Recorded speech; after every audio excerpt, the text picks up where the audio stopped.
Hello students, myself Ganesh Byaglave, working as an assistant professor in Department of Mechanical Engineering, Walchand Institute of Technology, Solapur.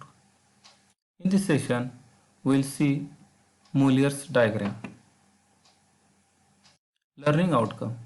At the end of this session, students will be able to evaluate different steam properties from Mueller's diagram.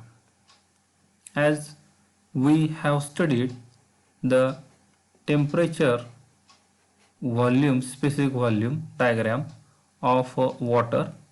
This is the saturated liquid curve. This is the critical point, and this curve represents saturated vapor.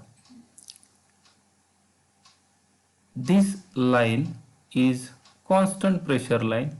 For example, as given in the Moran, at 1.014 bar pressure, the saturation temperature is 100 degrees Celsius. So these are different isobaric lines. These are different isobaric lines. Okay.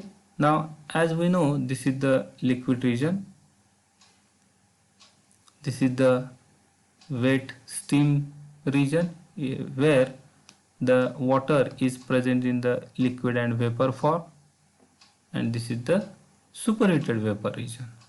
Now we'll see and we'll try to locate all these properties on the Mueller's diagram. So let's see step by step.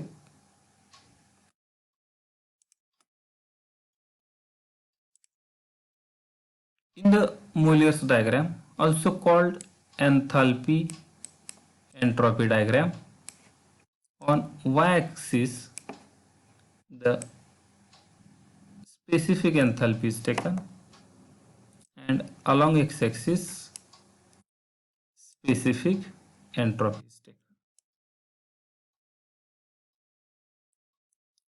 Now the saturated liquid curve ends over here. Further, saturated vapor curve has such type of shape. Now obviously constant enthalpy lines will be horizontal, constant entropy lines will be vertical in nature, whereas the isobaric lines has such type of nature. These are the isobaric lines where pressure is constant. These are isenthalpic lines, and these are isentropic lines. Okay. Now, as this is the critical point of water, so the dryness fraction curves will have this type of nature. As we have studied, the dryness fraction of saturated vapor is equal to 1, and dryness fraction of saturated liquid as 0. So these different dryness fraction curves will lie between 0 and 1. Okay, so these are the dryness fraction curves. Now I will try to show the isothermal lines. Isothermal lines will have such type of nature. These are the isothermal lines. Now, if we'll try to see isenthalpic and isentropic isothermal, when we'll try to see isenthalpic lines and isothermal lines, it is observed that both lines will overlap in this region. Means the enthalpy of dry and saturated steam and superheated steam will be nearly same. So whenever we are going to study the psychrometric properties,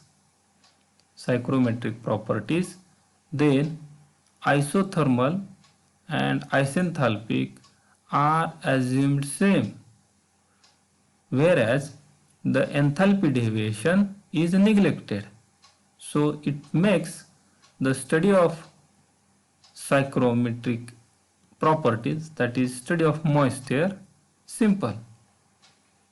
Now this diagram is known as Moller's diagram. We can have the Moller's diagram in the data book, in which only the saturated vapor curve is shown. So in the data book, the critical point is not shown, which is like here. And whenever there is a study of steam flowing through the nozzle, flowing through the turbine, generally the Moller's diagram is used, which makes the properties very simple. For example, if the inlet pressure to the turbine is suppose 20 bar and outlet of the turbine if it is 1 bar, then by having the temperature, we can locate inlet to the turbine, suppose point number A. Then we can draw the horizontal line to this y-axis, parallel line to this y-axis, then making the assumption that flow through nozzle, flow through turbine is isentropic properties. So A to B will be the expansion process in the turbine, will be the expansion process in the nozzle. As A to B is the isentropic expansion process, so entropy SA will be equal to entropy at point P. Instead of solving the relations for the exit condition of the steam from the turbine, like in the steam power plant, that is in the Rankine cycle, we require to use the relations to find out the dryness fraction. Whereas if you have the Moller's chart with you, then by knowing the temperature of the steam, for example 300 degrees Celsius, and the pressure of the boiler, we can easily locate point A. This is the wet region of the water. So this is the wet steam. This curve represents saturated vapor, and the upper portion will be for superheated steam. Okay, so whenever there is a study of nozzle and turbine is there, it is very convenient to have the Moller's chart, that is enthalpy entropy. As we have seen in the boiler, there is reheating process which can also be shown on this diagram.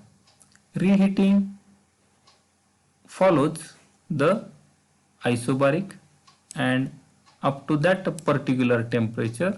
Okay, so that can be also shown over here. Suppose this is isobaric line. Okay, and this constant temperature line is intersecting over here. Then we can draw the parallel to the y-axis, and by knowing the dryness fraction we could locate point D, that is exit of the turbine.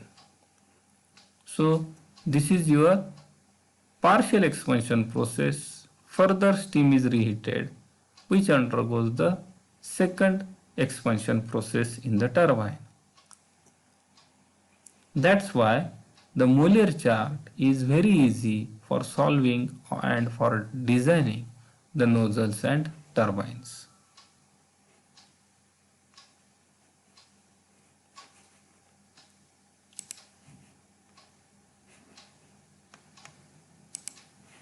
For further study, you can refer Fundamentals of Thermodynamics by Boranke and Sontag.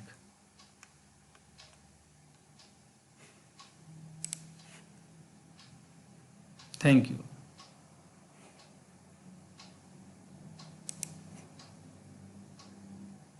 For further study, you can refer Fundamentals of Thermodynamics by Boranke and Sontag. Thank you.